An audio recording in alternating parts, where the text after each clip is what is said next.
आज कथा का विराम दिवस है।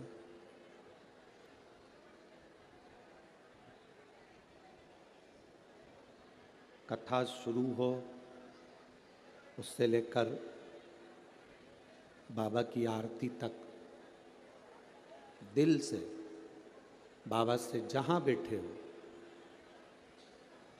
पंडाल में हो तो पंडाल में, चैनल के सामने हो तो चैनल के सामने, मोबाइल पर सुन रहे हो तो मोबाइल पर, रोड पर बैठ के सुन रहे हो तो रोड पर, दुकानों में सुन रहे हो तो दुकानों में, जहाँ बैठे हो वहाँ बैठकर भगवान शिव की आज विराम दिवस की यह पवित्र कथा बाबा से प्रार्थना कर कर सुनना। बाबा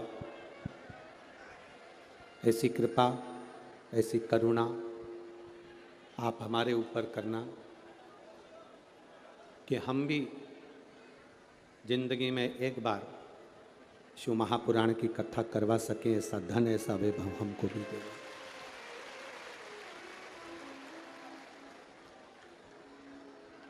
शिव कथा भगवान शंकर की जो कथा है विराम दिवस की, कहते हैं गंगा यमुना सरस्वती सरयू मंदाकिनी, जितनी भी पवित्र नदियां हैं,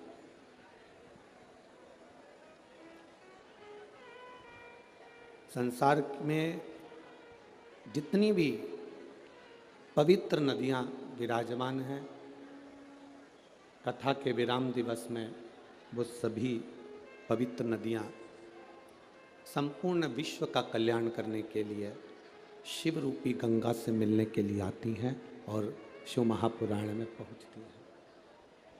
अब ये आपका फर्ज है, आप इस विराम दिवस की कथा को कितना ग्रहण करते हैं, कितना लेते हैं, आप कितना अपनी जिंदगी में उतारते हैं।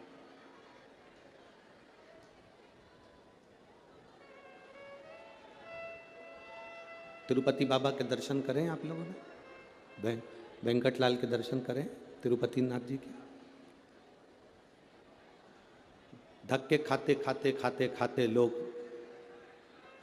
धर्म के धक्के में लगते हैं, चाहे पैसे की लाइन में लगते हैं, लगते लगते लोग वेंकटेश भगवान के सामने तिरुमाला में पहुंचते हैं। अब वेंकटेश भगवान के सामने जब पहुंचते हैं, इतना सोना, हीरा, रतन, आभूषण इतने रहते हैं और पीछे से धक्का लगाने वाले ऐसे रहते हैं कि आपको धक्का लगा के बाहर निकाल देते हैं। जो पहली बार गया होता है उसको ठीक से दर्शन भी नहीं हो पाते। बोलो सही है कि गलत है? सही से दर्शन नहीं हो पाते। धक्का लगा, बाहर निकल गए। बाद में जाकर पछतावा हुआ कि मैं इतनी दूर आया, 1000 रुपये का टिकट करवाया और 1000 का टिकट करवाने के बाद भी मुझे सही से दर्शन नहीं हुए, तो क्या मैं केवल होटल में सोने के लिए, खाने के लिए आया? जैसे वेंकटेश भगवान का, तिरुपति जी का, श्री जी बाबा नाथद्वारे वाले का, मेरे बिहारी जी का दर्शन करने के लिए गर्दी बहुत होती है। लोग बोलेंगे भी बहुत, चिल्लाएंगे भी बहुत, धक्का भी मारेंगे, पर उस बीच में आपको वेंकटेश भगवान के मुखाग्रविंद का दर्शन कर कर अपनी जिंदगी को सिद्ध करना होता है। उसी तरह 5वें दिन की कथा में अर्चने भी आएंगी, कुछ कुछ लोग आसपास में बैठकर बोलते भी रहेंगे, पर आपके दिल को आपको बाबा से लगाना पड़ेगा, आपके मन को बाबा से लगाना पड़ेगा। आपको एक बात मालूम है, व्रत करते हो ना, तो उस व्रत में गुस्सा कौन दिलाता है? उस व्रत में मुख से गाली कौन निकलवाता है? तुम्हारे व्रत को तोड़ने का प्रयास कौन करता है? तुम्हारे व्रत को खंडित करने का प्रयास कौन करता है? जिस देवता का तुम व्रत करते हो वही देवता आपके व्रत को पूरा नहीं होने देता। कारण अगर व्रत पूरा हो गया तो देवता को प्रकट होना पड़ेगा और प्रकट होकर उसको वर देना पड़ेगा। इसलिए देवता कहते हैं कि इसके व्रत में थोड़ी सी खलबली कर दो,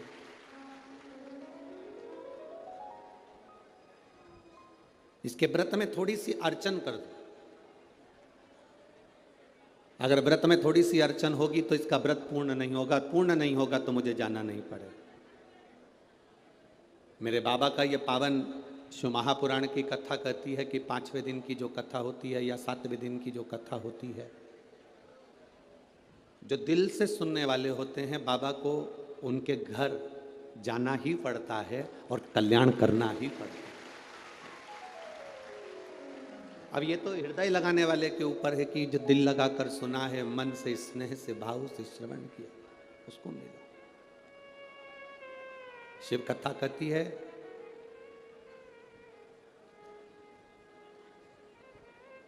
शिव जी को पाने के लिए, मेरे बाबा को अपना बनाने के लिए, भगवान शंकर को प्राप्त करने के लिए तुम्हें बहुत सारा तप नहीं करना, तुम्हें बहुत सारी साधना नहीं करना। कोई तुमसे कह दे कि तुम कैलाश पर जाकर बैठ जाओ बाबा को प्राप्त करने के लिए, गंगा जी के घाट पर जाकर बैठ जाओ बाबा को प्राप्त करने के लिए, तो तुम हाथ जोड़कर कह देना ना मैं कैलाश जाऊं ना मैं गंगा के घाट जाऊं।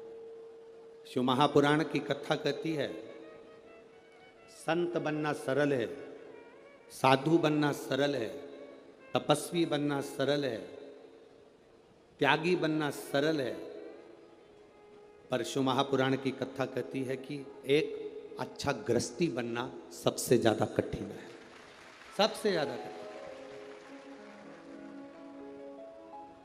जितना संतों को भगवान नहीं मिले,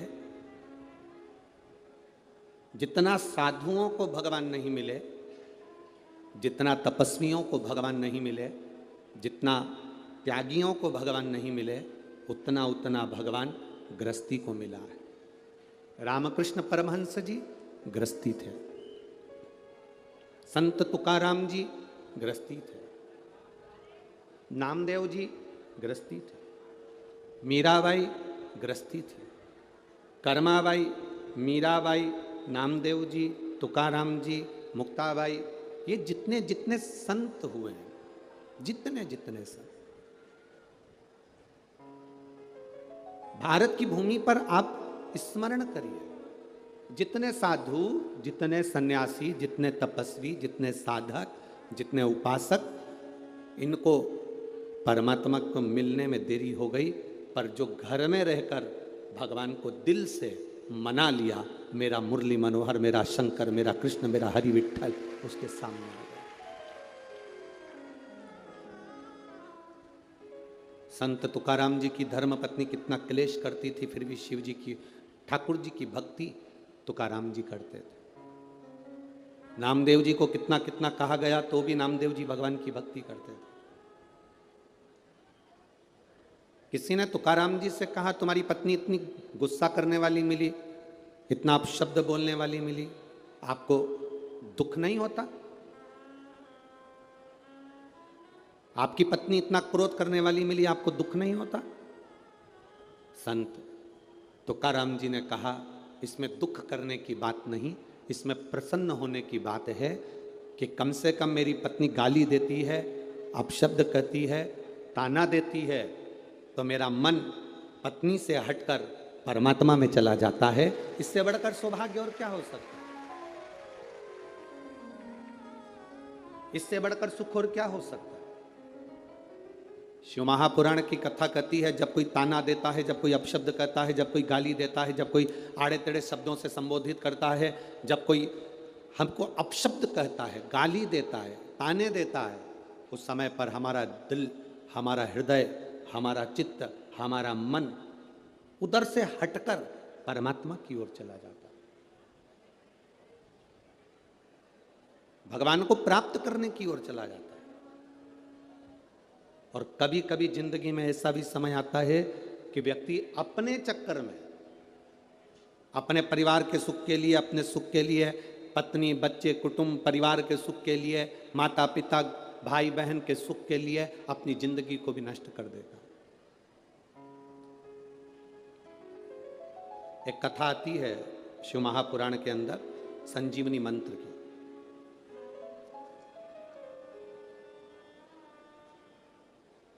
संजीवनी मंत्र क्या? किसी के कान में अगर बोल दिया जाए तो वो मरता हुआ भी, मरा हुआ भी जीवित हो सकता है। वो संजीवनी मंत्र महादेव के पास में है। वो किसी देवता के पास में नहीं, केवल एक देवाधिदेव महादेव के पास वो मंत्र है कि महादेव मरे हुए के कान में भी मंत्र बोलते हैं तो वो जीवित हो जाता है। आज भी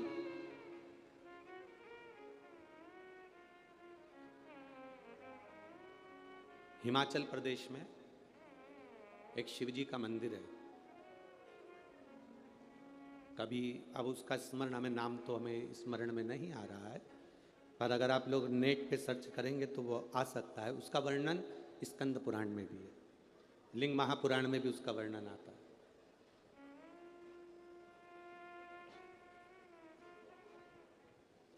उसका वर्णन आता है लिंग पुराण के अंदर,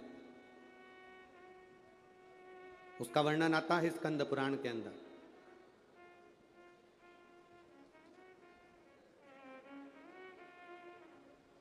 लिंग पुराण में, स्कंद पुराण में इसका विशेष वर्णन आता है। विशेष, शायद दुनिया का पहला ऐसा मंदिर होगा जिस मंदिर के सामने से, भगवान शिव के सामने से मुर्दे को भी अगर लेकर जाते हैं तो उसके शरीर में कंपन होने लगता है। उसको अगर आप कभी नेट पे सर्च करेंगे, यदि आप स्कंद पुराण में पढ़ेंगे या लिंग पुराण में पढ़ेंगे तो उसका वर्णन पूरा मिलेगा आपको। उसका पूरा वर्णन आपको प्राप्त होगा, संपूर्ण वर्णन मिल सकता है। संजीवनी मंत्र एक ऐसा मंत्र है, संजीवनी मंत्र एक ऐसा मंत्र है जिस मंत्र को 33 कोटि देवताओं के पास में भी वो मंत्र नहीं है। किसी के पास वो मंत्र नहीं। वो मंत्र अगर है तो केवल मेरे देव अधिदेव महादेव के पास, उसके सिवाय किसी के पास वो मंत्र नहीं। इसीलिए हमारे यहाँ बार बार कहा जाता है, अकाल मृत्यु वो मरे जो काम करे चंडाल का, और काल उसका क्या बिगाड़े जो भक्त हो महा। जो शिव की आराधना करने वाला होता है, जो शंकर की भक्ति में डूबने वाला होता है, जो शिव तत्व को प्राप्त करने वाला होता है, जो शंकर के गुणगान में डूबा हुआ होता है, उसके सम्मुख में काल नहीं आ पाता। शिव महापुराण की कथा कहती है 33 कोटि देवता इस संजीवनी मंत्र को पाना चाहते हैं।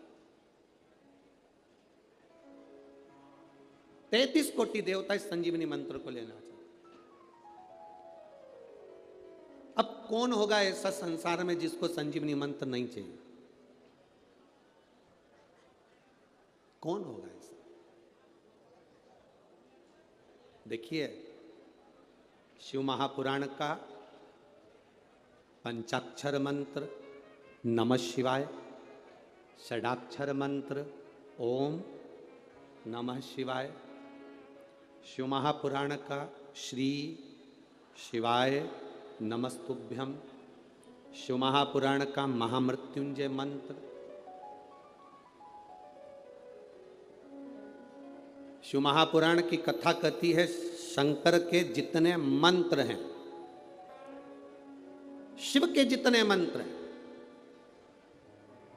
ये सारे मंत्र संजीवनी का काम करते हैं और व्यक्ति की जिंदगी की उन्नति की ओर इसको लेकर जाते हैं। प्रत्येक शंकर के मंत्र,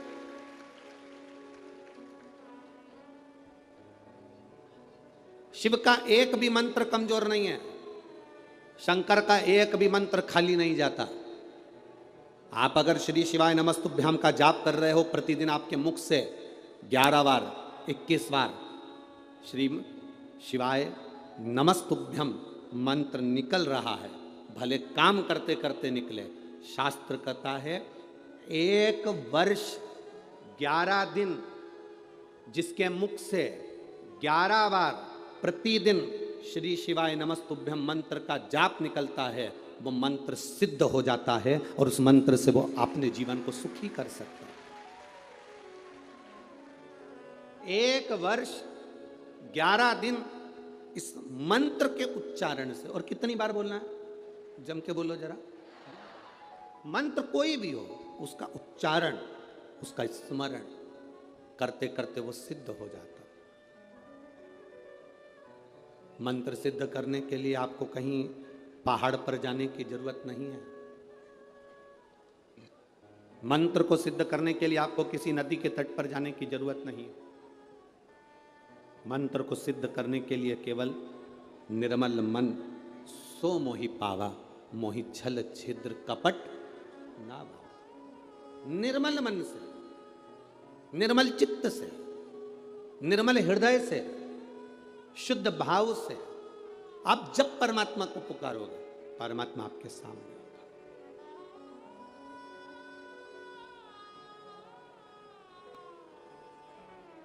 श्री शिवाय नमस्तुभ्यं, श्री शिवाय नमस्तुभ्यं। आप जप रहे हैं, स्मरण कर रहे हैं, सिद्ध होता है।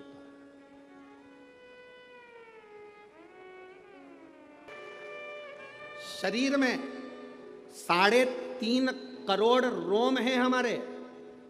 ये पूरे शरीर में 3.5 करोड़ रोम छिद्र हैं, और हमारा शास्त्र कहता है 3.5 करोड़ रोम छिद्र।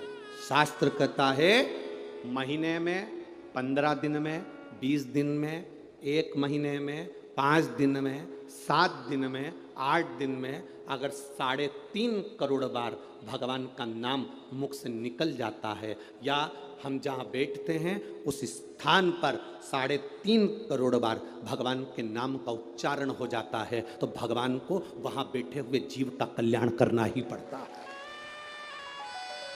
अब लोग कहते हैं गुरुजी आखिर शिव महापुराण में आने वाले का कल्याण क्यों होता है? शिव महापुराण दूर दूर बैठ के लोग सुनते हैं, उसका फल क्या मिलता है? शिव महापुराण के इस पंडाल में पहुंचने पर जो धूल उड़ती है उसका प्रमाण क्या है? शिव महापुराण की कथा सुनकर लोग रच को अपने शरीर में लगाते हैं, उसका प्रमाण क्या है? उसका प्रमाण केवल यही है कि 3.5 करोड़ बार आप और हम सब मिलकर 5 दिन में, 7 दिन में, 8 दिन में इस कथा के अंदर भगवान को बोलते हैं, तो वो देव अधिदेव महादेव अपने को आकर आशीर्वाद प्रदान करता ही है। ये निश्चितता।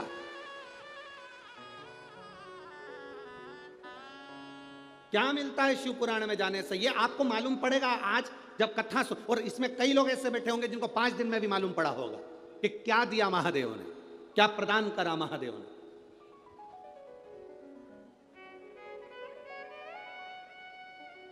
ये उसके भीतर का बल। संजीवनी मंत्र किसको नहीं चाहिए? हमसे लोग कहते हैं संजीवनी मंत्र कौन सा है गुरुजी? हम कहते हैं आप तो श्री शिवाय नमस्तुभ्यम जप लिया करो, ये भी किसी संजीवनी से कम नहीं है हमारे। आप नमः शिवाय जप लिया करो, ये भी किसी संजीवनी से कम नहीं है। आप ओम नमः शिवाय जप लिया करो, ये भी किसी संजीवनी से कम नहीं है। आप महामृत्युंजय का मंत्र जप लिया करो, ये भी किसी संजीवनी से कम नहीं है। ये भी संजीवनी से कम नहीं। और यदि हम मंत्र जप नहीं पाए तो 3 का स्मरण कर लिया करो। 1 गंगा, पहले नंबर पर कौन है? जम के बोलो जरा, गंगा। दूसरे नंबर पर है काशी, दूसरे नंबर पर क्या है? काशी।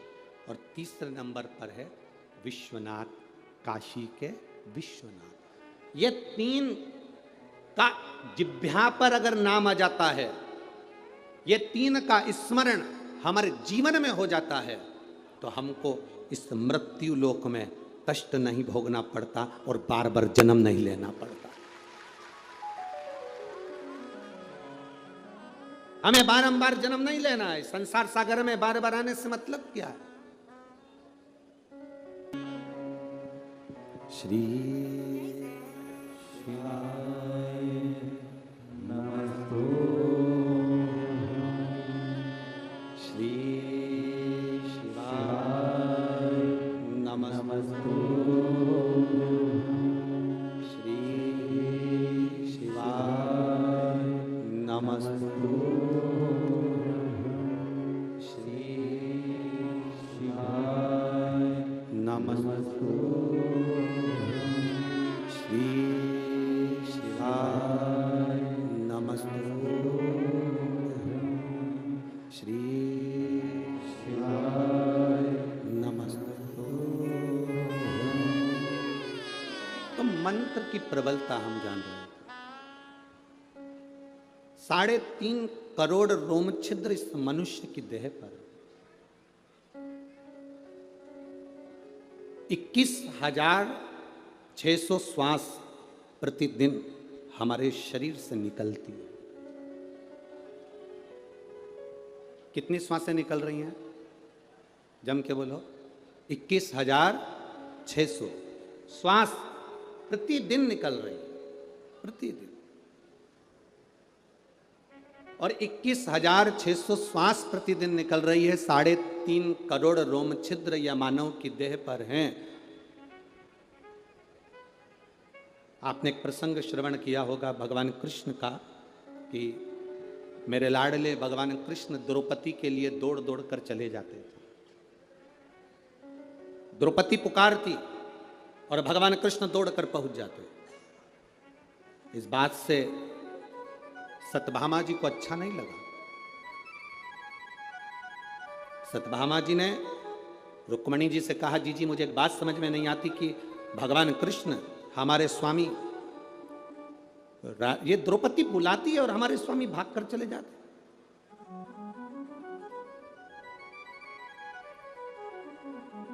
द्रौपदी पुकारती और भगवान कृष्ण दौड़कर चले जाते। हमको यह बात समझ में नहीं आई। रुक्मणी जी ने कहा, मैं भी नहीं जानती कि भगवान कृष्ण द्रौपदी के कहने पर आखिर दौड़ दौड़ कर जाते क्यों, पर कोई बात तो जरूर है जो हमारा कान्हा, हमारा कन्हैया कृष्ण दौड़ कर जाते। भगवान कृष्ण ने सत्यभामा जी के मन के संशय को जान लिया। गुरु परमात्मा एक ऐसा होता है, माता पिता एक ऐसे होते हैं जो मन के संशय को जानते हैं। छोटा सा बच्चा 2-3 महीने का अगर रो रहा है, मां भले पढ़ी लिखी नहीं है, मां बहुत सारा अध्ययन नहीं करी है, पर छोटा सा बच्चा क्यों रो रहा है? छोटे से बच्चे को तकलीफ क्या है? छोटे से बच्चे को कष्ट क्या है? छोटे से बच्चे को तकलीफ क्या हो रही है? मां भले पढ़ी लिखी ना हो, पर मां अपने बच्चे को रोता हुआ जानकर समझ जाती है कि इसके पेट में दर्द है, कि इसके हाथ में दर्द है, कि इसको क्या तकलीफ है। मां जान जाती है, मां पहचान जाती है। मां के स्मरण में वो बात आ जाती है कि इसको तकलीफ क्या है, इसको कष्ट क्या है, इसको दुख क्या है।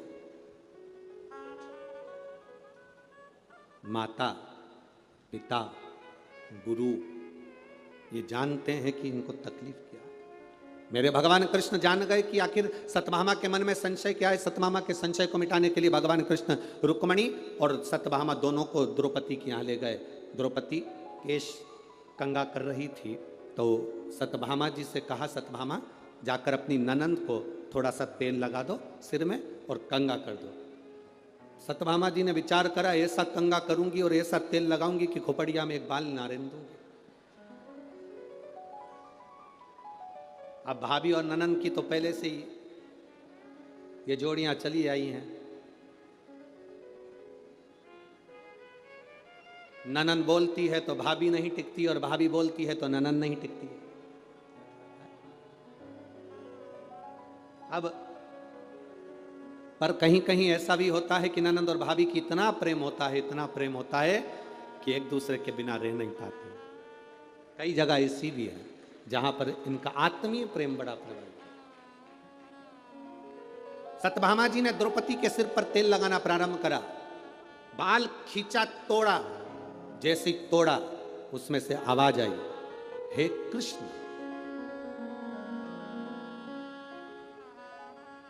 फिर बाल खींचा, फिर उसमें से आवाज आई, हे कृष्ण। सत्यभामा जी ने रुक्मणी जी से पूछा कि बार बार द्रौपदी के सिर के बाल टूटने पर कृष्ण का नाम क्यों आ रहा है?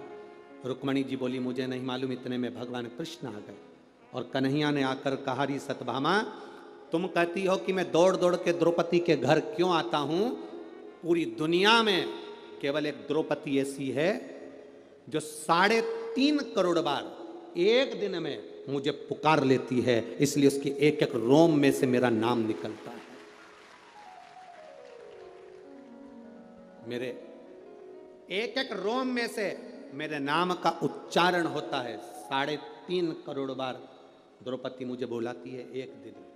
इसलिए भगवान कृष्ण कहते हैं, सुनो सत्यभामा, सुनो रुक्मणी, जो एक दिन में, एक हफ्ते में, एक महीने में 3.5 करोड़ बार मेरे नाम को पुकारता है या किसी भी देव के नाम को पुकारता है, उस देवता को उसे वर देने के लिए जाना ही पड़ता है। निश्चित है, निश्चित। आपके नजदीक में अगर शिव महापुराण की कथा हो रही है, आप जा रहे हो, जप रहे हो, उसका फल है। जपो। संजीवनी मंत्र किसको नहीं चाहिए? सबको। 33 कोटि देवता भी हैं तो उनको संजीवनी मंत्र चाहिए, असुर हैं तो उनको भी संजीवनी मंत्र चाहिए। कोई किसी को मरना नहीं चाहता, सबको जीवित रहना है, सबको जिंदा रहना है उस संजीवनी मंत्र के बल पर। और वो संजीवनी मंत्र किसी के पास है ही नहीं। 33 कोटि देवताओं के पास नहीं है, असुरों के पास नहीं है, राक्षसों के पास नहीं है। वो संजीवनी मंत्र केवल एक के पास में है, और वो देव अधिदेव महादेव है, केवल उन्हीं के पास, बाकी के किसी के पास नहीं। अब मंत्र मिलेगा किसको? इंद्र भी तप कर रहे हैं, इंद्र भी साधना कर रहे हैं, और दैत्यों के गुरु शुक्राचार्य बाबा भी साधना कर रहे हैं। दोनों तप करने में लगे। एक राजा तप करने बैठता है तो उसको पूरा ठाठ चाहिए होता है। कल कथा में कहा था,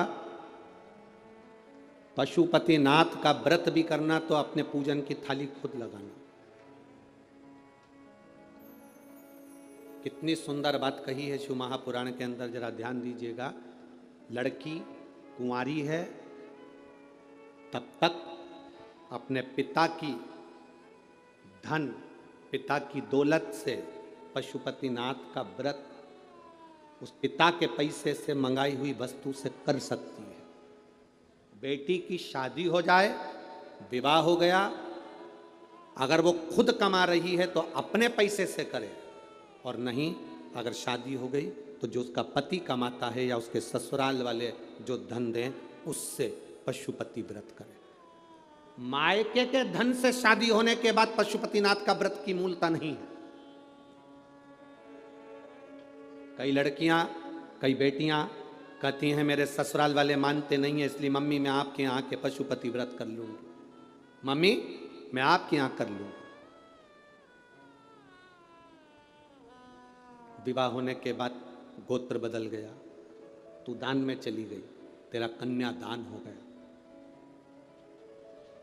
दान होने के बाद इस घर का केवल जो हाथ से दिया जाए वो तेरा है।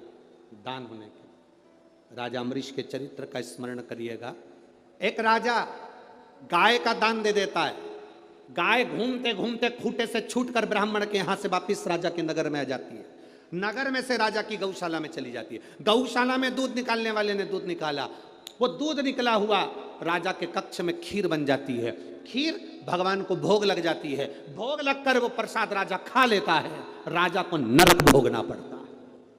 दान करी हुई गाय का तूने दूध का प्रयोग करा, इसलिए तुझे भोगना पड़ेगा।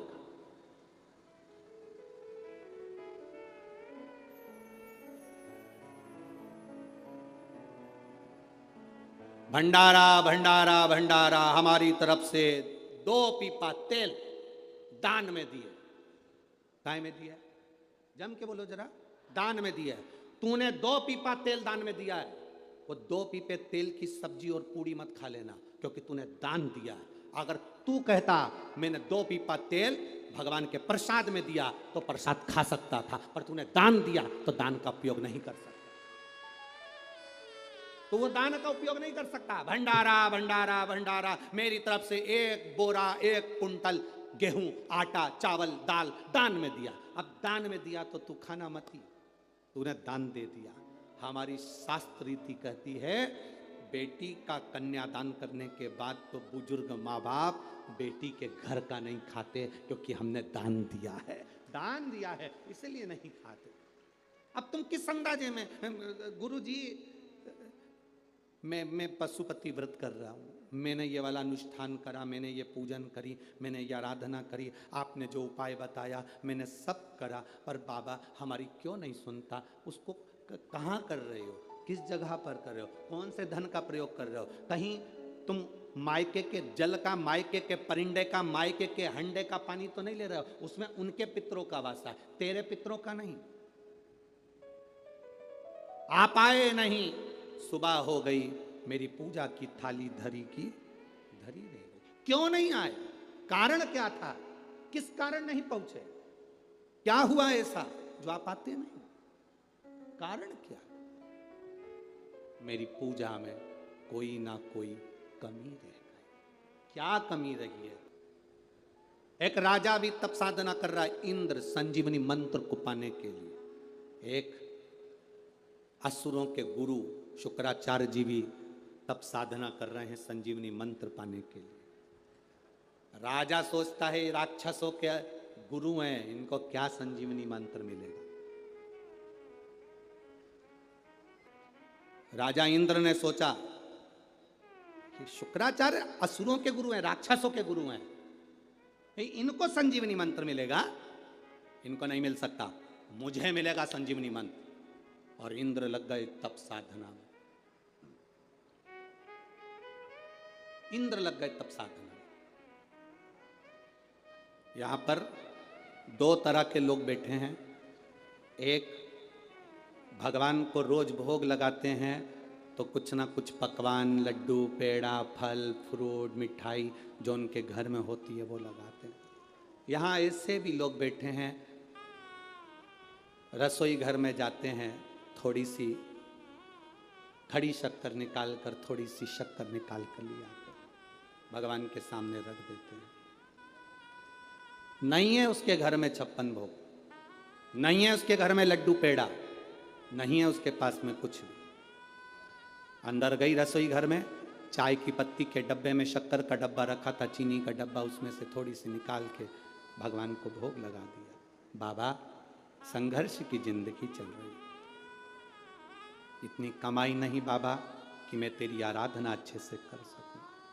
पर बाबा शिव महापुराण में सुना है, बाबा तुझे कुछ भी ठीक नहीं लगता। सारे 33 कोटि देवी देवता को 56 भोग लगते हैं, पर मेरे महादेव को आज तक 56 भोग नहीं लगते। क्यों? महादेव खुद कहते हैं मैं मंदिर के अंदर बैठकर 56 भोग खाऊं और संसार में रहने वाला व्यक्ति भूखा सोए, ये मुझे अच्छा नहीं लगता। 33 कोटि देवता में केवल एक देव अधिदेव महादेव जिनको 56 भोग नहीं लगते। गणेश जी को 56 भोग लगेंगे, देवी जी को 56 भोग लगेंगे, महालक्ष्मी को 56 भोग लगेंगे, नारायण को 56 भोग लगेंगे, कृष्ण को, राम को, सबको 56 भोग लगेंगे, पर मेरे महादेव को 56 भोग नहीं लगते। मेरे बाबा को 56 भोग नहीं लगते। बाबा कहते हैं मैं पृथ्वी का देवता हूं, घर का बुजुर्ग, घर का बड़ा। तुम्हारे घर में अगर कोई बुजुर्ग हो तो देखना घर के सब लोग ताजी रोटी खा लेते हैं और घर की बूढ़ी माँ कहती है बेटा ठंडी रखी हो तो ला कर दे दे, मैं दाल से खा लूंगी, मुझे ठंडी ला कर दे। ठंडी रखी हो तो मुझे ला कर दे दे, मैं दाल से खा लूंगी। बेटा देखो फ्रिज में कुछ ठंडा चावल रखा हो तो मुझे, तो बहू कहती मम्मी गरम खा लो ना, ना ना मुझे ठंडी ला दे, मुझे ठंडी अच्छी लगती है। नहीं बासी अच्छी लगती है, हाँ ठंडी अच्छी लगती है। हाँ किसी माँ को ठंडी रोटी अच्छी नहीं लगती, किसी माँ को बासी रोटी अच्छी नहीं लगती, पर वो इसलिए खाती है कि मेरे घर के लोगों को खाना ना पड़ जाए, कहीं ये रोटी को उठाकर गाय को ना डाली आए, इसलिए मैं खा लेती हूँ। मेरे महादेव घर के वो बुजुर्ग हैं, इस पृथ्वी पर रहते हैं ना, तो यहाँ का देवाधिदेव महादेव है, वो 56 भोग खाएगा। और पृथ्वी पर रहने वाला कोई एक गरीब बड़ा अगर रूखी रोटी खाएगा तो महादेव को अच्छा नहीं लगेगा, इसलिए वो 56 भोग नहीं खाता। 56 भोग नहीं खाता मेरा महादेव। खिलाने की सामर्थ्यता रखता है 56 भोग, खिलाने का बल रखता है 56 भोग। मेरा महादेव कुछ नहीं, एक बेलपत्र, एक धतूरा, बहुत।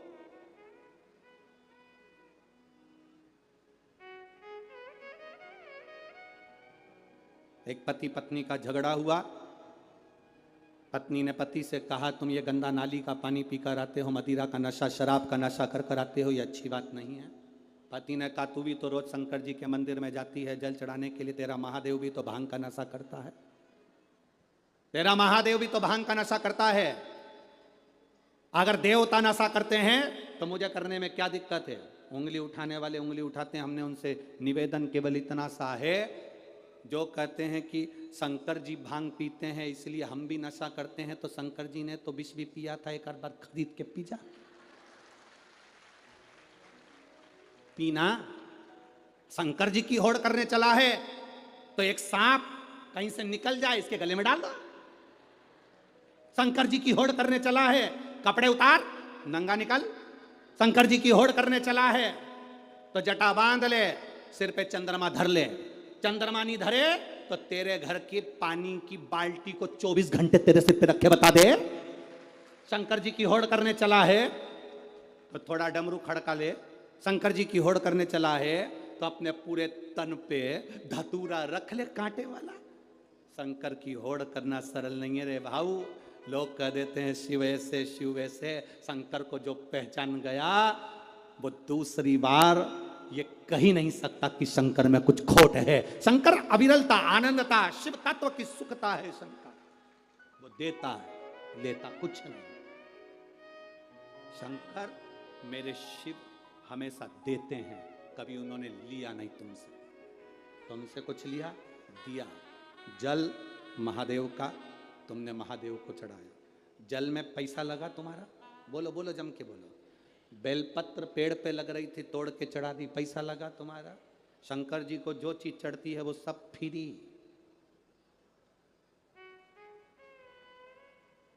देवताओं के लिए सोने चांदी के जेवर बनवाना पड़ते हैं, महादेव को जेवर की जरूरत नहीं।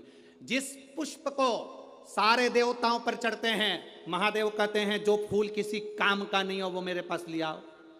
जिसमें जहर होता है, आंख का पुष्प, आंकड़े का पुष्प, कनेर का पुष्प, जिसको पक्षी नहीं खाए, रोड में डिवाइडर पे लगे रहते हैं। रोड के बीच में इसलिए लगाते हैं क्योंकि ना तो इसको कोई पशु खाता, ना कोई पक्षी खाता, ना इसको कुत्ता खाता, ना कोई जानवर खाता। महादेव कहते हैं जो किसी काम के नहीं वो मेरे पास ले आओ।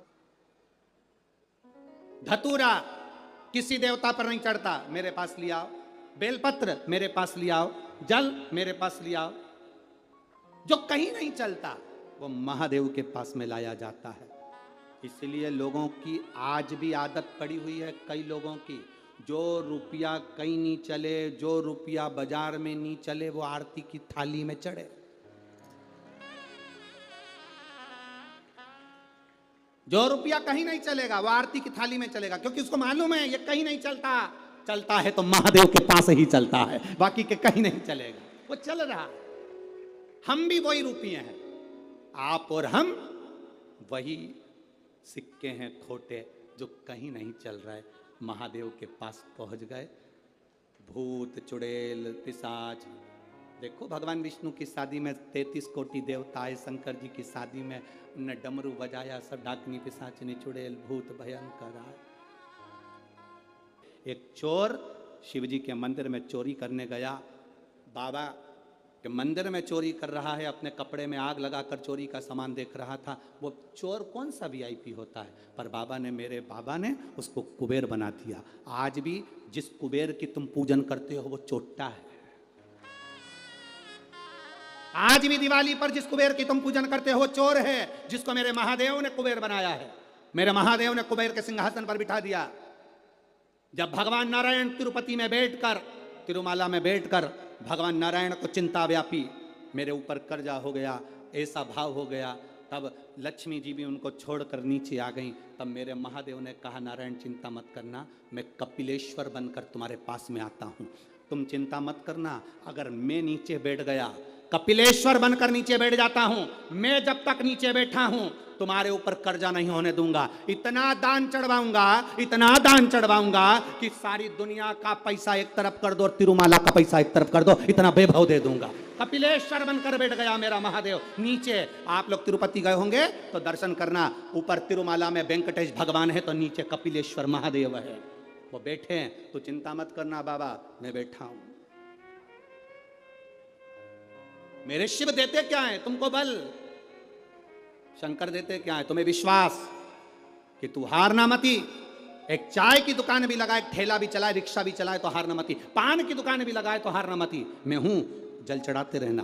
एक जब तक तू जल चढ़ाता रहेगा तेरे भाग्य में दुख लिखा है। जल चढ़ाते चढ़ाते एक दिन जैसे मेरे शिवलिंग पे से चंदन अपने आप धुल जाता है, जल चढ़ाते चढ़ाते तेरे पाप को भी मैं धो दूंगा, हाथ पकड़कर खींचकर पार लगा दूंगा। तो पीछे क्यों हटता है? बोल बम का नारा है। किसको चाहिए संजीवनी मंत्र? किसको नहीं चाहिए? सब राजा इंद्र संजीवनी मंत्र को पाने के लिए तप साधना में लग गए।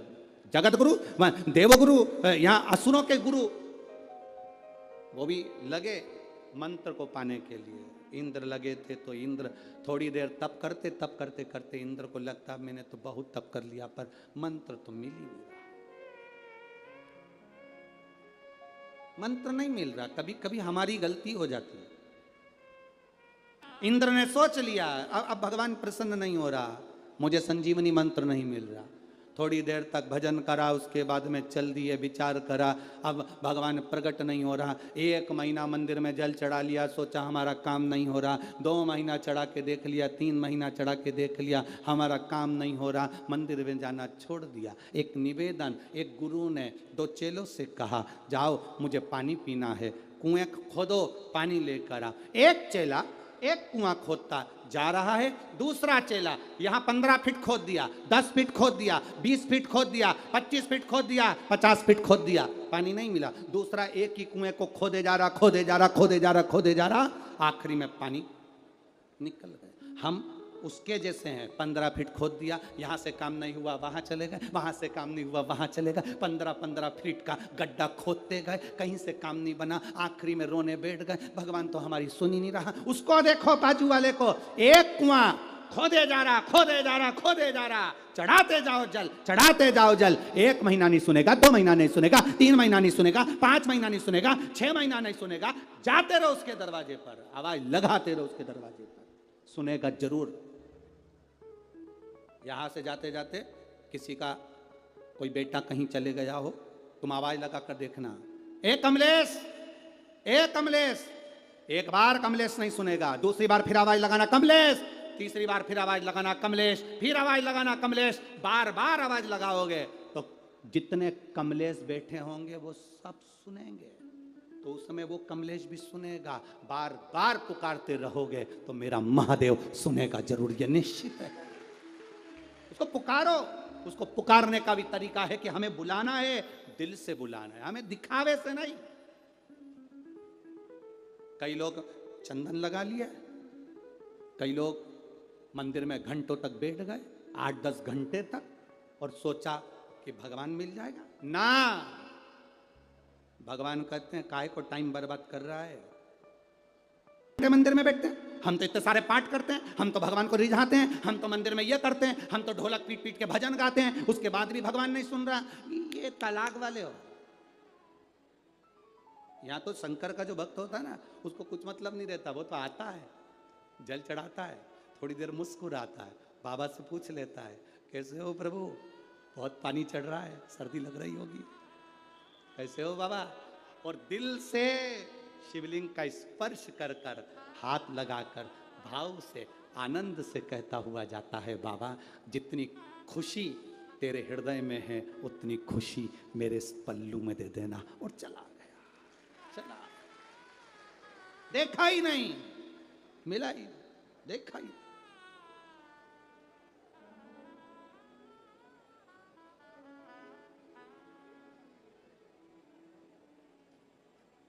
पहचाना ही नहीं महाराज।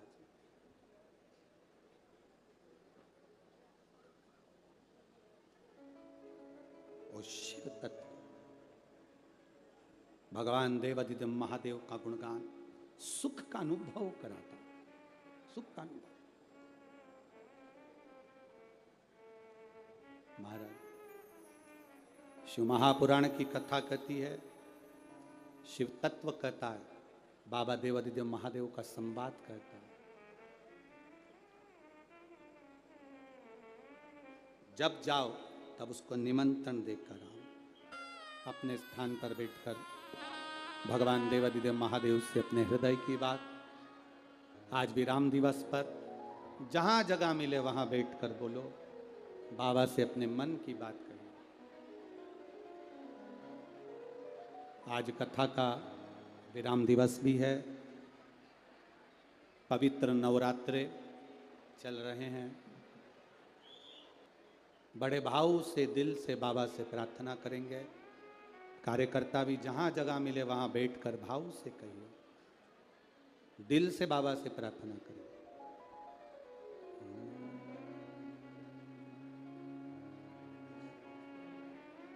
श्री शिवाय नमस्तुभ्यं, श्री शिवाय नमस्तुभ्यं, श्री शिवाय नमस्तुभ्यं, श्री शिवाय नमस्तुभ्यं,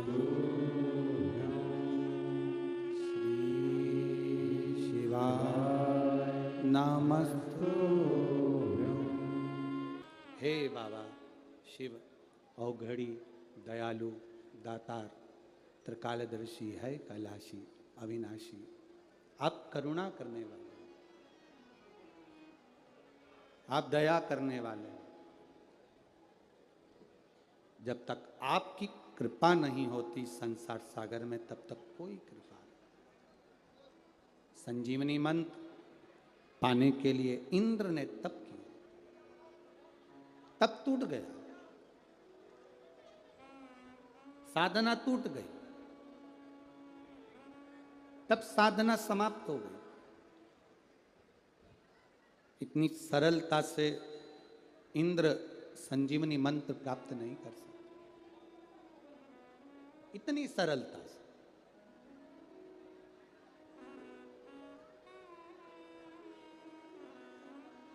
महाराज दैत्यों के गुरु, असुरों के गुरु शुक्राचार्य जी तप में लीन थे, उनकी तप साधना इतनी जल्दी नहीं टूटी। धन भले ना हो पर मन महादेव में लगाओ। जाते हो आप लोग एक लोटा जल चढ़ाने के लिए शिव जी के मंदिर? सब लोग जाते हो? जाना चाहिए। बाबा से अपने दिल की बात, अपने घर का पानी ले जाकर चढ़ाना, अपने घर का।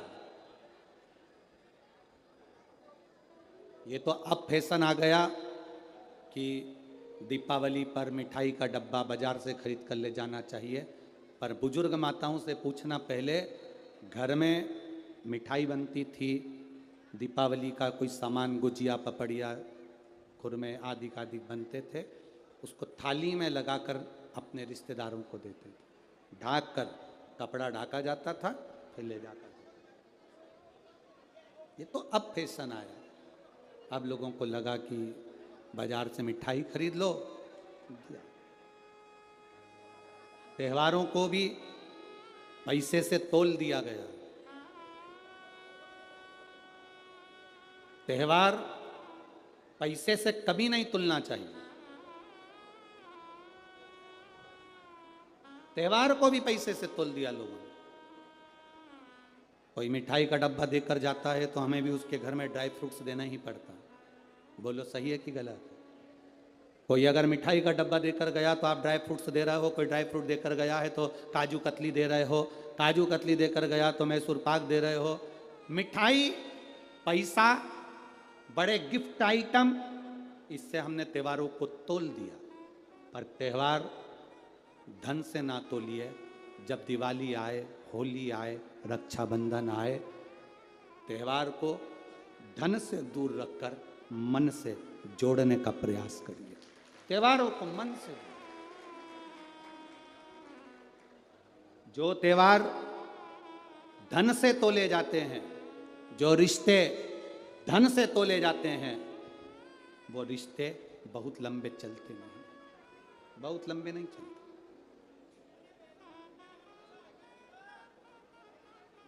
धन से ना तोले। इंद्र ने भगवान की साधना को, इंद्र ने परमात्मा की तप साधना को धन से तोल लिया। अरे मैं इंद्र,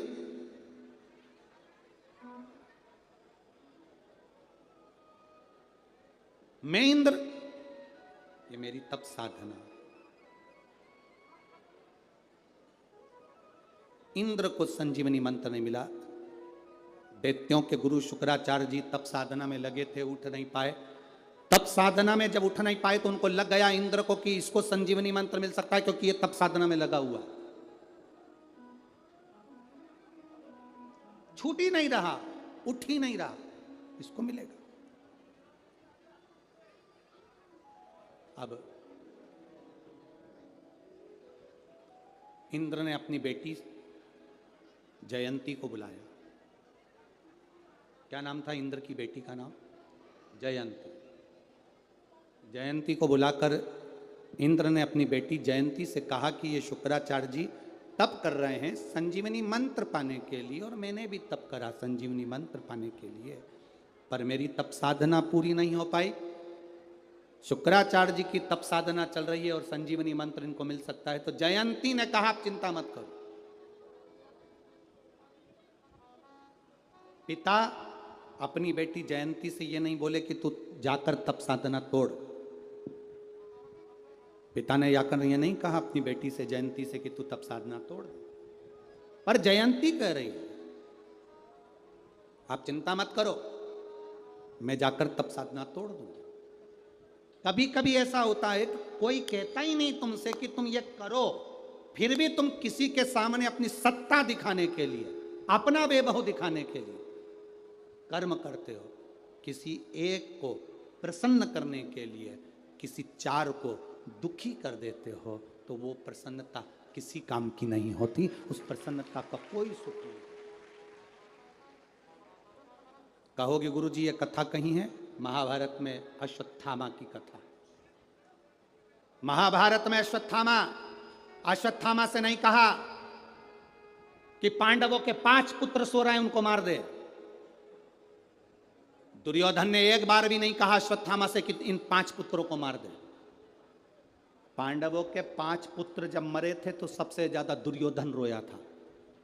कारण, दुर्योधन के रोने का कारण केवल इतना सा था, दुर्योधन कहता है कि हम मर जाएंगे, हमारे भाई मर जाएंगे, कम से कम पांडवों के पुत्र जीवित रहते तो हमारा तर्पण, तिलांजलि, पिंडदान तो कर देते। अब तूने उन्हीं को मार दिया,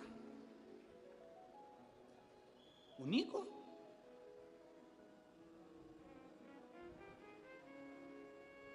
प्रेम रहेगा, प्रेम अगर है तो कोई भी 4 बांस, 4 कंधे और 40 कंडे, कितने जम के तो बोलो वो आग लगाने के लिए कितने कंडे? 40। 4 बांस, 4 कंधे, 40 कंडे।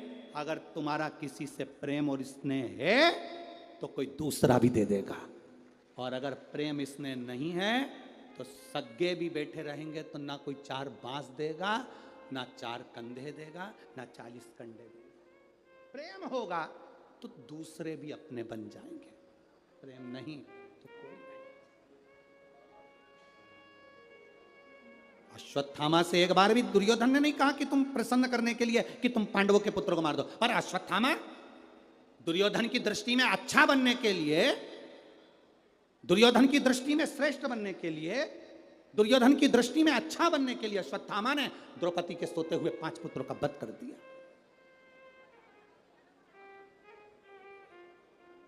किसी एक को प्रसन्न करने के लिए तुम क्या कर रहे हो? किसी एक को प्रसन्न करने के लिए तुम किसको क्या कह रहे हो? किसी एक को प्रसन्न करने के लिए तुम क्या बोल दिए?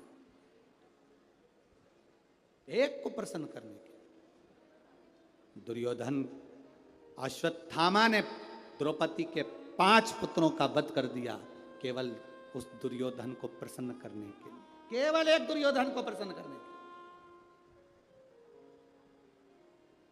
और ना वो दुर्योधन रहेगा ना उसका कुल रहेगा जिसको प्रसन्न करने के लिए इतना कुछ करो। क्या मतलब? शिव कथा कर रही है, जयंती ने गलती कर दी, इंद्र की बेटी जयंती गलती कर दी, अपने पिता को प्रसन्न करने के लिए शुक्राचार्य जी की समाधि तोड़ने के लिए पहुंच गई। शुक्राचार्य बाबा तप में लीन थे, यज्ञ कर रहे थे, यज्ञ करते करते इसने ऊपर से आकर मिर्ची डाल दी। यज्ञ में मिर्ची डली तो यज्ञ के अंदर यज्ञ का जो आचार्य होता है, यज्ञ कराने वाला होता है, यज्ञ का आचार्य, यज्ञ का ब्रह्मा, यज्ञ का जो देव होता है, जो यज्ञ करवा रहा होता है, उसमें अगर हवन में कोई गलत चीज डलती है तो जो आचार्य होता है, यज्ञ का आचार्य, जजमान नहीं, यज्ञ का जो आचार्य होता है उसको भोगना पड़ता है, उसको भोगना पड़ता है। यज्ञ के आचार्य को सावधानी रखना पड़ती है। जब जजमान हवन करने बैठता है तो यज्ञ के आचार्य को हवन सामग्री को देखना चाहिए, इसमें कोई कीड़ा तो नहीं है, जौ में कोई कीड़ा तो नहीं पड़ा, तिल में कोई कीड़ा तो नहीं पड़ा, इसमें कोई इल्ली तो नहीं है।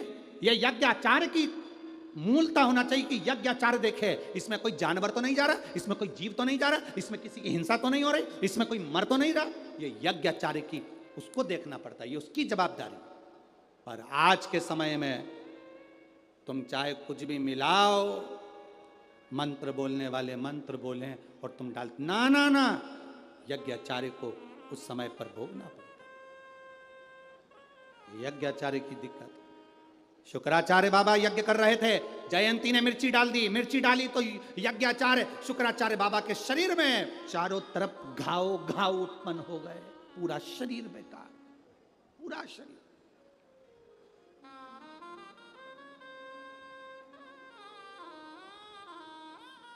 एक पत्र में एक बहन ने लिखा, आज समय नहीं मिल पा रहा इसलिए हम पत्र ज्यादा पढ़ नहीं पा रहे।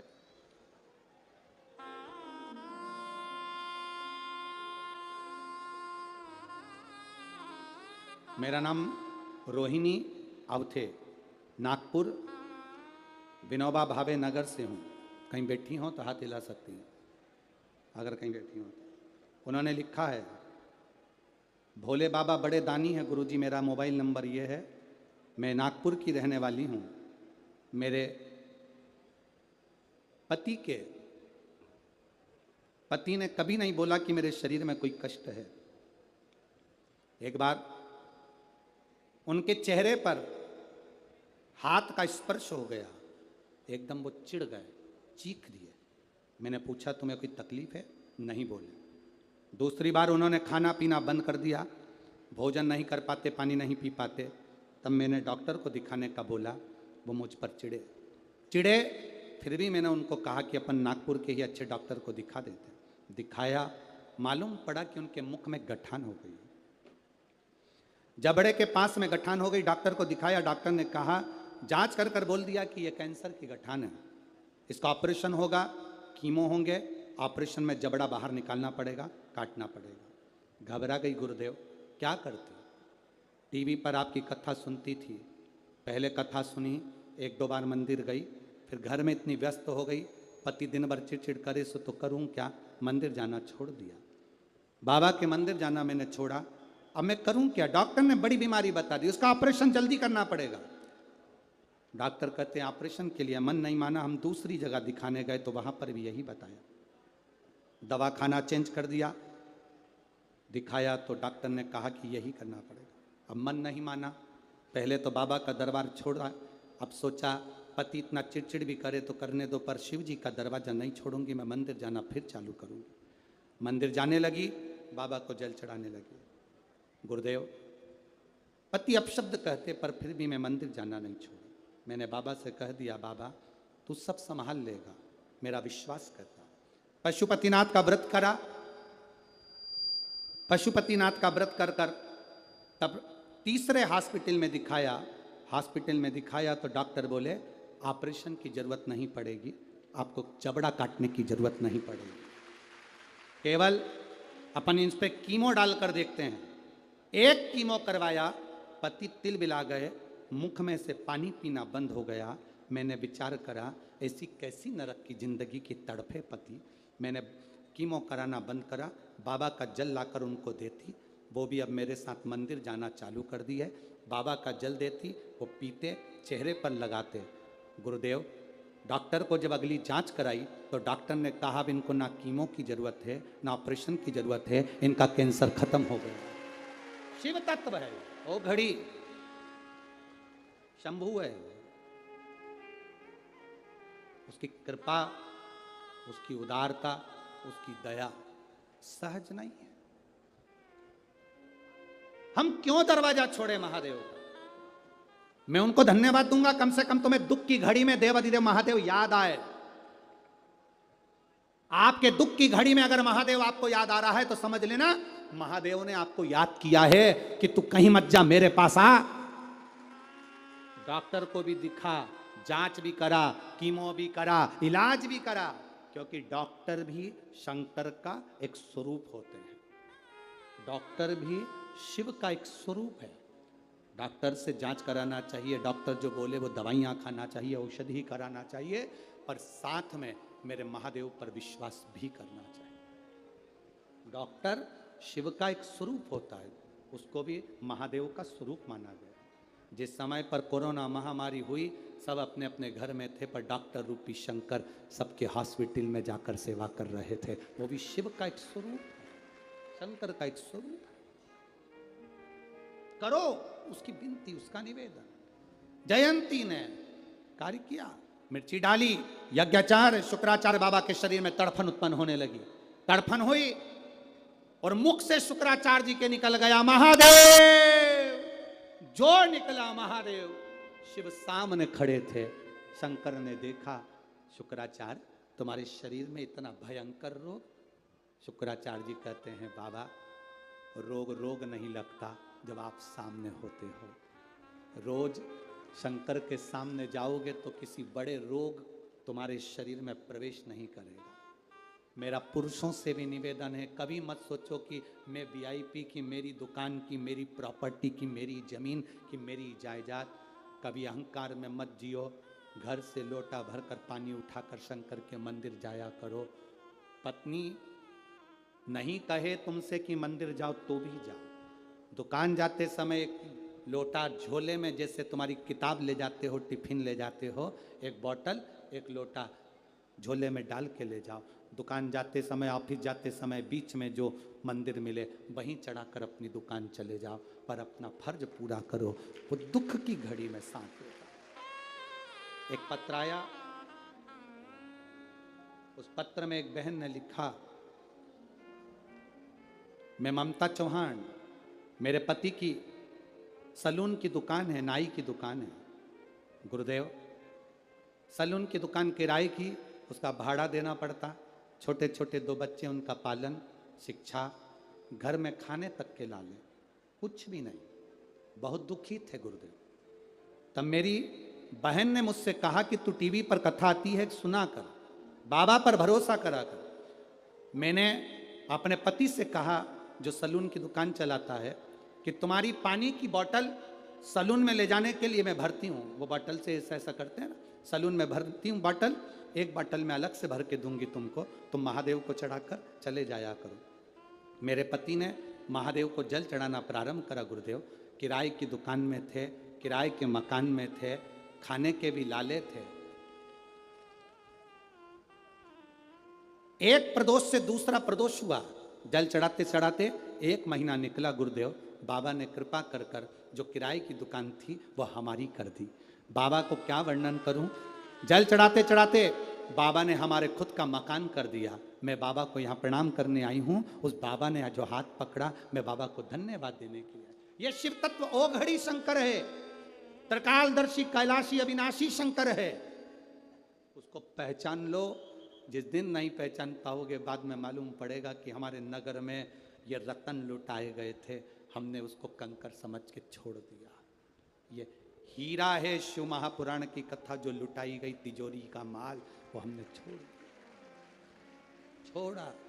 हम अपनी अहंकार में इस तिजोरी के माल को छोड़ दिए, समझ नहीं पाए, परख नहीं पाए। हीरे को हर कोई नहीं परख सकता, जोहरी चाहिए तो हीरे की परख होती है। शिव महापुराण को हर कोई नहीं परख सकता, उसको परखने वाला शंकर का भक्त चाहिए, तब परख सकता। पहचान हो गई। शिव जी ने आकर जयंती से कहा, जयंती शुक्राचार्य जी के शरीर में रोग हो रहा है, तुम इसको शांत करो। जयंती कहती मैंने मिर्ची डाली, मैंने गलती कर दी, मैंने क्षमा करती, मैं माफी मांगती हूं। शिव जी कहते हैं इससे क्षमा नहीं होगी, जाओ अखंड जाप करो। अखंड जाप जयंती ने करा। देवादिदेव महादेव की कृपा से शुक्राचार्य जी का शरीर ठीक हुआ। शंकर जी ने कहा मांगो क्या चाहिए, संजीवनी मंत्र दे दो। संजीवनी मंत्र, हाँ क्या करोगे, बस आप कृपा करो, किसी को मरने नहीं दूंगा, कहीं ना कहीं अच्छी जगह पर इस मंत्र का प्रयोग करूंगा। देवता देवादिदेव महादेव ने शुक्राचार्य जी को संजीवनी मंत्र दे दिया। शुक्राचार्य संजीवनी मंत्र को धारण कर लिए। असुर मरते, शुक्राचार्य जी जीवित कर देते। देवता घबराने लगे कि ये तो बड़ा गड़बड़ काम हो गया, अब तो असुर मरते ही नहीं है, उनके कानों में मंत्र जाता है, जिंदा हो जाते। ऐसा बड़ा क्रम चलता रहा। देवता बड़े परेशान रहे, बड़े दुखी रहे। वो मंत्र शुक्राचार्य जी को मिला। लोग पूछे तुमसे संजीवनी मंत्र कौन सा है, आप कह देना नमः शिवाय, ओम नमः शिवाय, श्री शिवाय नमस्तुभ्यम। ये वो मंत्र है, महामृत्युंजय मंत्र, संजीवनी वो मंत्र है जिसको हम जप सकते हैं। सुंदर प्रसंगों का स्मरण करा।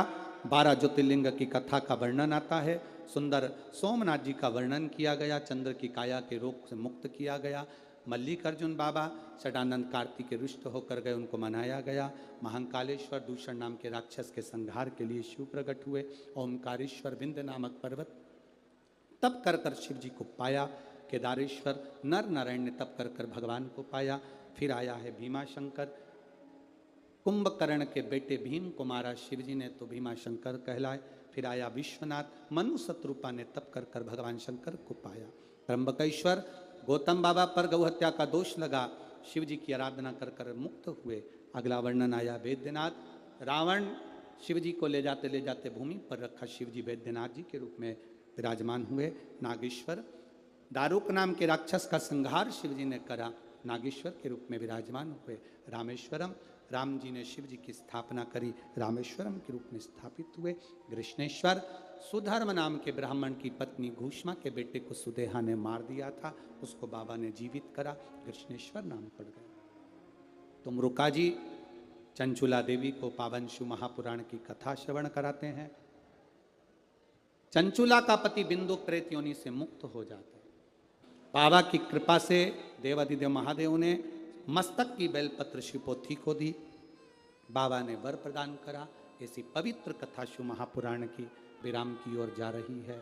भाव भक्ति से आप लोगों ने जिस भाव से इस कथा को सुना, बाबा आपके हृदय की मनोकामना पूर्ण करे।